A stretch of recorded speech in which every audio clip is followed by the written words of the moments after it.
Greetings, folks, and welcome to Cruisin, a modern history of rock and roll radio, presented by RadioWebFrey.com, and I'm your host, Richard Mccallum.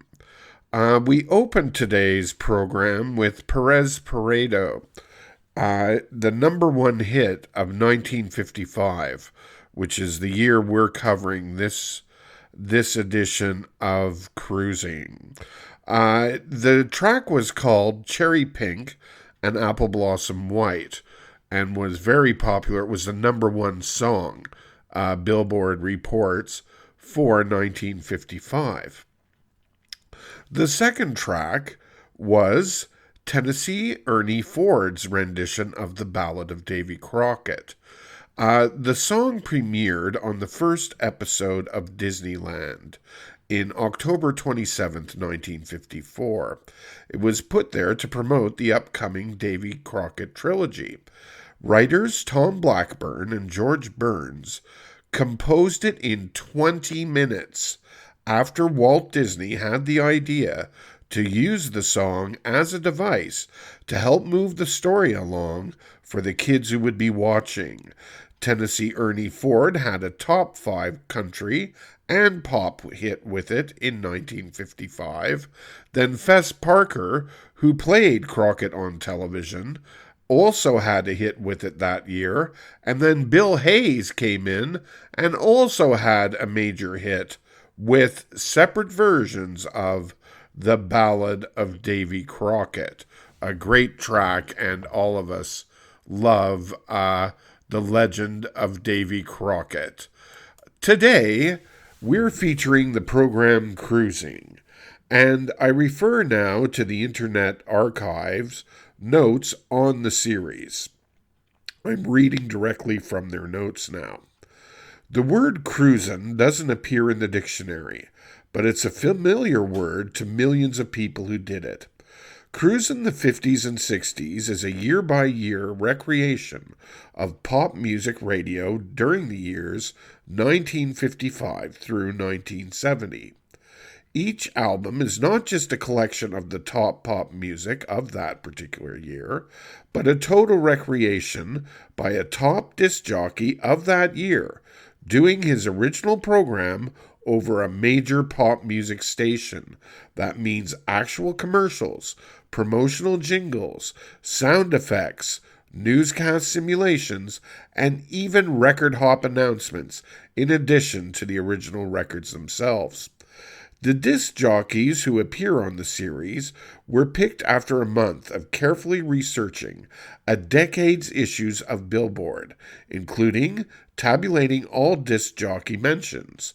The names were then cross-checked with audience rating services, and longtime radio expert Bill Gavin, you may know him from the Gavin Report, all this just to determine with jocks on which stations represented each year most accurately.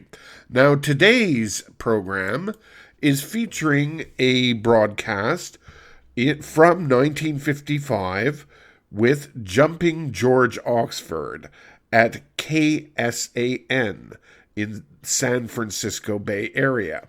And now I'm going to the Bay Area Radio Hall of Fame, where they have also written a few notes on this very interesting program, which you will hear on Radio Webfrey in a few minutes.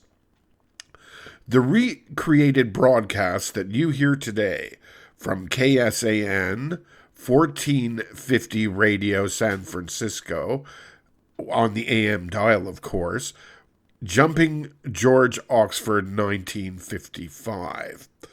This recreated broadcast features one of the Bay Area's best-loved and longest-running radio favorites, Old G.O., or Jumping George Oxford. Oxford was a true son of the South. Jumpin spun rhythm and blues platters, which many called race records back in the day, and it targeted local black audiences. With his smooth, deep southern drawl and hip patter, many listeners automatically assumed that G.O. was black. he wasn't. Jumpin' George and KSAN were pioneers in broadcasting to the black audience in the Bay Area, along with Oakland's KWBR, which later became KDIA. Until the mid-50s, the relative handful of stations on the air locally devoted little time to ethnic programming of any kind, with the exception of KSAN, which also broadcast programs intended for the Chinese, Italian, Portuguese, German, and Japanese communities. So in many ways, KSAN was a forerunner of what we at Radio Webfray are doing, community radio. I might also add a personal note. Later on in the early 60s, KSAN changed to a total rhythm and blues format. Rhythm and blues was the new name for what was first called race records. Records aimed at the black populace, which were deemed too subversive for the white teenage crowd. So remember this. In the early 60s, they hired a young DJ. His name, Sylvester Stewart, later on to become Sly Sylvester Stone of Sly and the Family Stone.